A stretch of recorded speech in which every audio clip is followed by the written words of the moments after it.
Hello बच्चों, चलिए शुरू कर रहे हैं। अब हम जो हमारा chapter number 1 some basic concepts of chemistry का चल रहा है, उसका ये लेक्चर नंबर 2 है। और इसमें अगर हम बात करने वाले, वो टॉपिक है हमारा एटॉमिक मास का। टॉपिक क्या रहने वाला बेटा? Atomic mass. ठीक है। हालांकि एटॉमिक मास का बिल्कुल हल्का सा डिस्कशन पिछली वाली वीडियो में हो चुका है, लेकिन अब हम शुरू से ही करते हैं इसको। देखियो, एटॉमिक मास क्या होता है? ये मास ऑफ वन एटम होता है। एटॉमिक मास मतलब mass of one atom. Mass of one atom बेटा, मास ऑफ वन एटम। एक एटम के जो मास को हम क्या कहते हैं? हम कहते हैं एटॉमिक मास। एक एटम के मास को कहते हैं हम एटॉमिक मास। चलिए शुरू करते हैं चीजों को आगे। तो एटॉमिक मास, क्योंकि देखो एटम बहुत छोटे होते हैं, तो एटॉमिक मास को हम नॉर्मल जो बेसिक यूनिट होती है मास की, दैट इज किलोग्राम या ग्राम, वो यूज नहीं करते हैं। इसके लिए जो यूनिट यूज की जाती है एटॉमिक मास यूनिट, मतलब एएमयू। तो हमें सबसे पहले यही चीज समझना है, एटॉमिक मास यूनिट क्या होता है। तो देखिए, एटॉमिक मास यूनिट होता है कार्बन 12 जो आइसोटोप होता है उसी का 1/12 मास। मतलब देखो 1 AMU जो बराबर होता है that is 1/12 mass of carbon 12 isotope. ये होता है बच्चों। ठीक है, ये क्या होता है? ये होता है हमारे पास। ओके, राइट बेटा, ये AMU की डेफिनेशन आपको लर्न करनी। क्लियर है? That is the 1 AMU is the 1/12 mass of carbon 12 isotope. देखो इसको ग्राम में अगर वैल्यू की बात करें तो 1 AMU बराबर हो जाता है 1.66 इंटू 10⁻⁻24 ग्राम। ठीक है। सबसे पहले एक काम करते हैं, आप लोगों को 1 से लेके 20 तक जो एटम होते हैं उनके मास नंबर आपको याद करने पड़ेंगे। और मास नंबर से मुझे याद आया, सबसे पहले आपको यह समझाना है कि ये मास नंबर इसको क्यों कहते हैं। ठीक है, इसको मास नंबर क्यों कहते हैं? तो इसका रीजन होता है, जो मास ऑफ एटम जो होता है, मास ऑफ एटम, ये इसके मास ऑफ न्यूक्लियस का होता है। मतलब जो न्यूक्लियस का मास होता है वही एक एटम का मास होता है। एक देखो, आपको मालूम होना चाहिए, कोई एटम जो होता है, कोई अगर किसी एटम की बात करे तो ये एटम के सेल्स है, और ये जो बीच वाला जो पोर्शन है ना, ये वाला पोर्शन, ये पोर्शन एटम का न्यूक्लियस कहलाता है। एटम का न्यूक्लियस कहलाता है। और न्यूक्लियस में आपको शायद मालूम होगा कि न्यूक्लियस के अंदर में प्रोटॉन होता है और न्यूट्रॉन होता है। इन्हीं दोनों के नंबर्स को कलेक्टिवली मास नंबर कहा जाता है। राइट बेटा, इन्हीं दोनों के नंबर को कलेक्टिवली मास नंबर कहते हैं। इसीलिए हम सिर्फ मास नहीं कहते, हम मास नंबर कहते हैं। क्लियर है? प्रोटॉन प्लस न्यूट्रॉन, तो वो सब एनीवे वो सब दूसरी बातें हैं। हमें सबसे पहले क्या करना है, आपको एटॉमिक मास समझाना था। एटॉमिक मास में आपको जो 1 से लेके 20 तक एलिमेंट है, इनके मास को आपको लर्न करना है, जो कि बहुत यूजफुल रहती है। ठीक है, चलिए एक ट्रिक बताता हूं आपको मास नंबर को लर्न करने के लिए। देखो, जो एलिमेंट होते हैं ना, तो एलिमेंट के एटॉमिक नंबर अगर देखो, अगर इवन नंबर है, 1 से लेके 20 तक में ही काम चलता है, तो यूजुअली मास नंबर जो होता है एटॉमिक नंबर का डबल होता है। और अगर एटॉमिक नंबर ऑड है, तो एटॉमिक नंबर ये ऑड है, तो यूजुअली क्या होता है, इंटू 2 प्लस 1, 2 से मल्टीप्लाई करेंगे और 1 ऐड करेंगे, तो उसका मास नंबर हमें कहीं ना कहीं मिल जाता है। ठीक है, कुछ एक एग्जाम्पल के तौर पे यहाँ पे शुरू करते हैं, 4-5 एलिमेंट, फिर अगले स्लाइड पे करेंगे बाकी। देखो, सबसे पहले 1 पे एटम जो है वो हाइड्रोजन है, 2 पे हीलियम है, पहले लिख देता हूं मैं, 3 पे लिथियम है, 4 एटॉमिक नंबर होता है, लिथियम के बाद बेरिलियम, 5 वाला है बोरोन, 6 वाला है कार्बन, 7 वाला जो है वो है हमारे पास, एक सेकेंड बेटा, 7 यहीं पे लिखते, 7 वाला है हमारे पास नाइट्रोजन, 8 में है ऑक्सीजन, 9 पे है फ्लोरीन, 10 पे है नियोन, 11 पे होगा सोडियम, 12 पे होता है मैग्नीशियम, 13 हो जाएगा आपका एल्यूमिनियम, 14 हो जाएगा सिलिकॉन, और ऐसे 1 सेकेंड। 15 हो जाएगा फास्फोरस, 16 हो गया सल्फर, 17 हो गया बेटा क्लोरीन, 18 हो जाएगा आर्गन, 19 हो जाएगा पोटेशियम और 20 हो जाएगा कैल्शियम। तो अभी जैसे मैंने आपको ट्रिक बताया उसी के अनुसार देखो फिलिंग करेंगे। देखो यहाँ पे ये एटॉमिक नंबर लिखा हुआ है। अब मैं इस ग्रीन कलर के पेन से आपका मास नंबर मेंशन करूंगा। तो पहले इवन वाला कर लेते हैं। देखो हीलियम का 2 होता है तो मास नंबर 4 हो जाएगा, बेरिलियम का 8 हो जाएगा, कार्बन का 12 हो जाएगा, ऑक्सीजन का 16 हो जाएगा, नियन का 20 हो जाएगा, मैग्नीशियम का 24 हो जाएगा, सिलिकॉन का 28 हो जाएगा, सल्फर का 32 हो जाएगा और कैल्शियम का 40 हो जाएगा। रही बात ये वाला, इसका डबल नहीं होता है, डबल प्लस 4 हो जाता है, 40 हो जाता है। ठीक है, तो आप देख पा रहे हो ना कि जो ट्रिक हमने बोला कि जो even mass number atomic number होता है उनके मास नंबर लगभग डबल होते हैं। लगभग क्या मतलब एग्जैक्टली डबल हो जाता है। अब ये देखिए इस कलर से मैं लिख रहा हूं इवन ऑड नंबर वालों का, तो ये तो 1 ही रहेगा।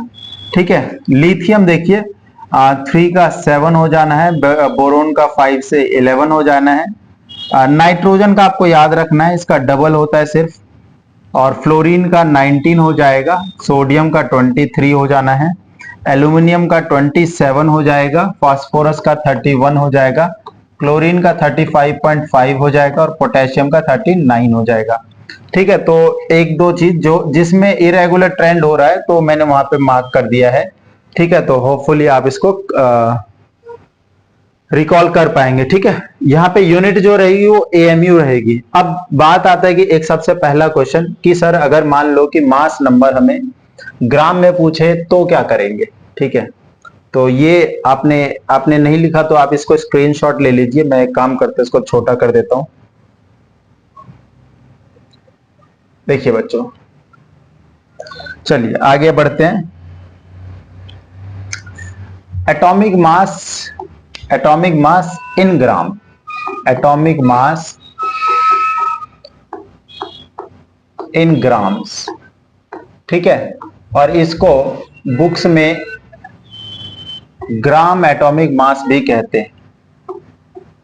Gram atomic mass, gram atomic mass क्या कहते हैं इसको, gram atomic mass, right. Okay, तो जैसे कि हमें हाइड्रोजन का लिखना भाई, एटॉमिक मास तो 1 AMU है, तो अगर इसको ग्राम एटॉमिक मास में कन्वर्ट करना है तो 1.6 इंटू 10 पावर -24 से मल्टीप्लाई करोगे।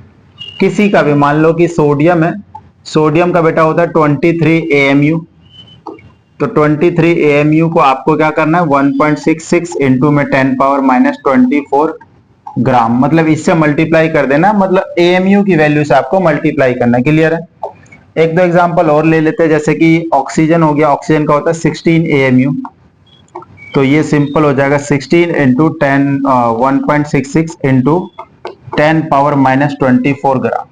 तो हमेशा आपको इसी से करना है। जैसे नाइट्रोजन हो गया, नाइट्रोजन का होता है 14 AMU, तो इसको क्या करना है 14 इंटू 1.66 इंटू 10 पावर -24 ग्राम।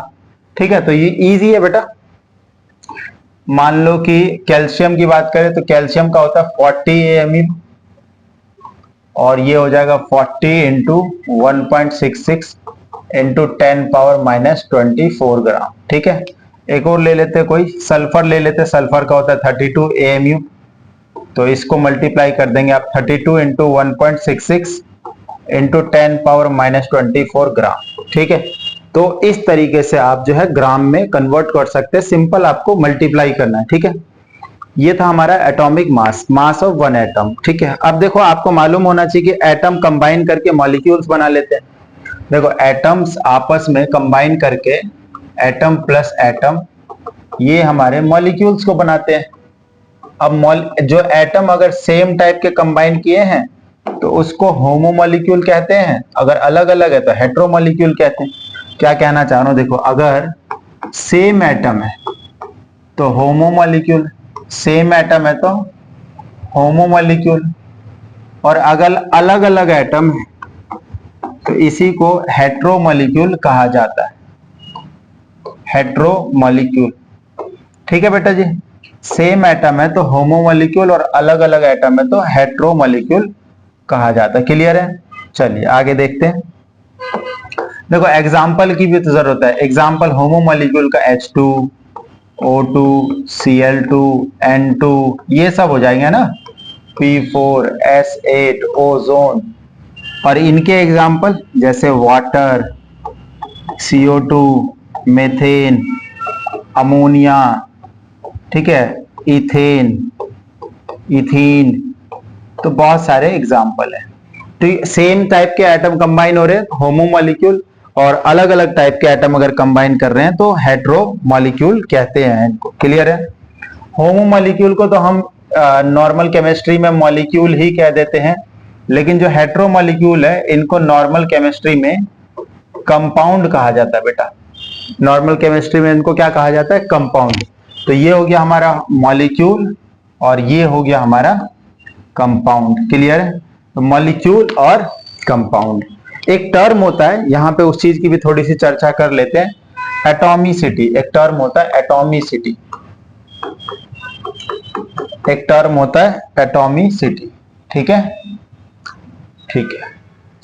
एटॉमिसिटी क्या होता है? नंबर ऑफ एटम इन अ होमोमॉलिक्यूल। क्या होता है? नंबर ऑफ एटम इन अ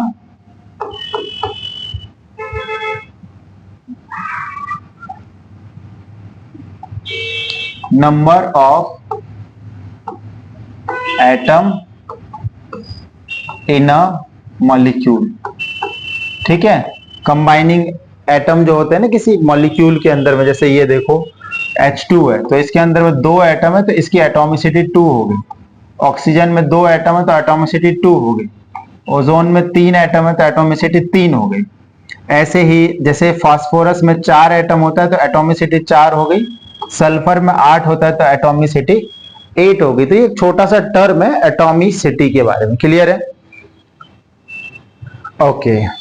उसके बाद एक चीज है छोटा सा, मॉलिक्यूलर मास। ठीक है, पहले मॉलिक्यूलर मास के बारे में देखना है फिर आगे बढ़ेंगे। मॉलिक्यूलर मास, जैसे वो एटॉमिक मास था ये हमारा मॉलिक्यूलर मास हो जाएगा। ठीक है, वो हमारा एटॉमिक मास था, ये हमारा मॉलिक्यूलर मास हो जाएगा। तो सिंपल कहेंगे mass of one molecule, mass of one molecule, mass of one molecule. एक मॉलिक्यूल का जो मास होगा वो मॉलिक्यूलर मास हो जाएगा। यूनिट इसकी भी AMU ही रहेगी। ऐसा यूनिट इसकी भी क्या रहेगी? AMU ही रहेगी। अब चाहे वो होमो मॉलिक्यूल हो चाहे हेट्रो मॉलिक्यूल हो, निकालेंगे कैसे? सम टोटल करके, सम टोटल करके, sum total mass of all the atom.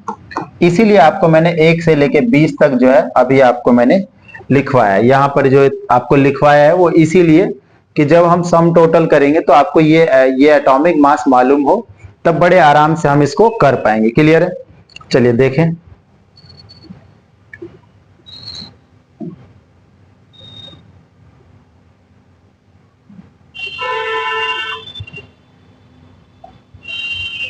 ठीक है बेटा, कुछ हम 10-15 एग्जाम्पल लेते हैं और उसको फटाफट करते हैं। जैसे पहला वाटर है बेटा जी, 2 हाइड्रोजन है तो 2 इंटू में 1, और 1 ऑक्सीजन है तो ऑक्सीजन का होता है 16, तो टोटल हो गया 18 AMU।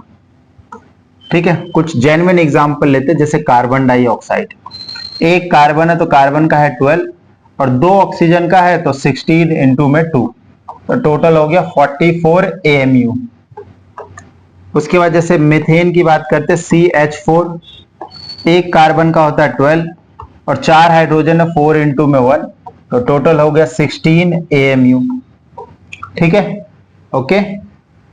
चौथा अमोनिया ले लेते हैं। देखो 1 नाइट्रोजन का होता है 14 और 3 हाइड्रोजन का 3 इंटू में 1, टोटल हो गया 17 AMU। ठीक है, तो जो भी है आपको बस एटॉमिक मास को ऐड करते जाना है, आपको मॉलिक्यूलर मास मिल जाएगा। देखिए पांचवा BF3, देखो बोरोन का होता है 11 और फ्लोरीन का होता है 19, तो ये हो गया 68। यूनिट वही है AMU, यूनिट आपकी AMU ही है। उसके बाद देखो थोड़े बड़े एग्जाम्पल लेते हैं। H2SO4, तो देखो दो हाइड्रोजन 2 into 1, एक सल्फर 32, 4 ऑक्सीजन 4 into 16, ऐड करोगे 98 AMU आ जाएगा। ठीक है, और ले लेते टोटल 10 एग्जाम्पल कर लेते हैं, थोड़ा सा और बड़ा करते। ग्लूकोज C6H12O6, 6 into में 12 कार्बन का, फिर 12 into में 1 हाइड्रोजन का, 6 into में 16, ऐड करोगे बेटा जी 180 आएगा इसका। 8 N2O, दो नाइट्रोजन 2 into में 14, एक ऑक्सीजन 16, 44 AMU। ठीक है, और भी बड़े बड़े ले सकते हैं, बट सिंपल सी चीज है, सब में सेम ही काम करना है, तो आप खुद ही कर सकते हैं। C12H22O11 का कर लीजिएगा। Fe3O4, आयरन का 56 होता है, मैं पहले ही लिख देता हूं। कॉपर ऑक्साइड, कॉपर का होता है 63.5। ठीक है, इसका भी निकाल सकते हो। FeOH whole thrice. ठीक है, तो किसी का भी बड़े आराम से आप एटॉमिक मास निकाल सकते हो। ठीक है, तो ये तो हुआ मॉलिक्यूलर मास। ठीक है, अब मेन चीज पे आते हैं, मोलर मास पे आते हैं पहले, फिर आगे बढ़ेंगे। हाँ बेटा, देखो मोलर मास निकालना है तो सिंपल चीज है, ये भी कोई ज्यादा बड़ी चीज नहीं है। मोलर मास, तो देखो डेफिनेशन क्या हो जाएगा, mass of 1 mole of any chemical substance. अब एक बहुत अच्छी बात है कि जो देखो, पहले तो समझाता हूं। मास ऑफ 1 मोल, मान लो कि एग्जांपल के तौर पे 1 मोल सोडियम। ठीक है, तो देखो जरा, एक सोडियम का मास होता है 23, और एक मोल के लिए 1 मोल से मल्टीप्लाई करेंगे तो 1 मोल होता कितना है, 6.022 इंटू 10 पावर 23। तो अब जो आंसर आ जाएगा आपका आएगा ग्राम पर मोल में। ठीक है, ये आपका 1 मोल के बराबर होता है। ये नंबर जो है ना 6.022 इंटू 10 पावर 23, ये 1 मोल के बराबर है। इसी नंबर को अवोगैड्रो नंबर भी कहते हैं। इसी नंबर को अवोगैड्रो नंबर भी कहा जाता है। Na से रिप्रेजेंट करते हैं बच्चों इस तरीके से। ऑब्वियस सी बात है, जब अच्छा ये जो यूनिट जो है मैंने ये लगा दिया, तो इतने से ये AMU आ जाएगा, AMU पर मोल। और एक अच्छी बात आपके लिए, एक अच्छी खबर है, अगर मैं इसको ग्राम पर मोल में कन्वर्ट करता हूं, मतलब AMU की भी वैल्यू 1.66 इंटू 10 पावर -24, तो ये ग्राम पर मोल हो जाएगा। और बहुत अच्छी बात ये है कि ये जो है ये चीज, ये बेटा इसको मल्टीप्लाई करोगे तो ये लगभग 1 ही आता है, लगभग ये 1 ही आएगा। इसको आप करके देख सकते हैं, तो आंसर आएगा 23 ग्राम पर मोल। तो कहने का मतलब ये है कि आपको अलग अलग वैल्यू याद नहीं करनी है, जो एटॉमिक मास होता है उसी का यूनिट चेंज कर देना है, ग्राम पर मोल में ले लेना है, तो वो मोलर मास बन जाएगा। क्लियर है, चाहे एटम का हो, चाहे मॉलिक्यूल का हो, चाहे होमोमॉलिक्यूल हो, चाहे हेट्रोमॉलिक्यूल हो, आसानी से कर देंगे। क्या कहना चाह रहा हूं मैं, ये देखो कि मान लो कि मैं आपसे पूछूं कि यार ऑक्सीजन का मोलर मास बता दे, तो ऑक्सीजन का एटॉमिक मास मेरे को 16 याद किया मैंने, 16 2 जा 32, और मोलर मास पूछा हूं तो ग्राम पर मोल, इसकी यूनिट चेंज हो जाएगी, बस बात खत्म। मैं बोलूं कि यार CH4 का मुझे मोलर मास बता दे, तो CH4 का अभी 16 बताया था, अभी देखो पेज पलट के आप 16 ग्राम पर मोल हो जाएगा। ये हमारा SI यूनिट हो जाए, सॉरी यूनिट हो जाएगी। ऐसे भी लिख सकते हो आप, ऐसे भी लिख सकते हो। मान लो H2SO4, तो ये हो जाएगा 98 ग्राम पर मोल, 98 ग्राम पर मोल। या फिर HCl बेटा जी, HCl हो जाएगा हमारा 36.5 ग्राम पर मोल। इस तरीके से बेटा जी या फिर NaOH की बात करें तो NaOH हो जाएगा हमारा, इसको ऐड करना तो ये आ जाएगा 40 ग्राम पर मोल। ये बहुत आसान चीज है, आप इसको ऐड करते जाओ।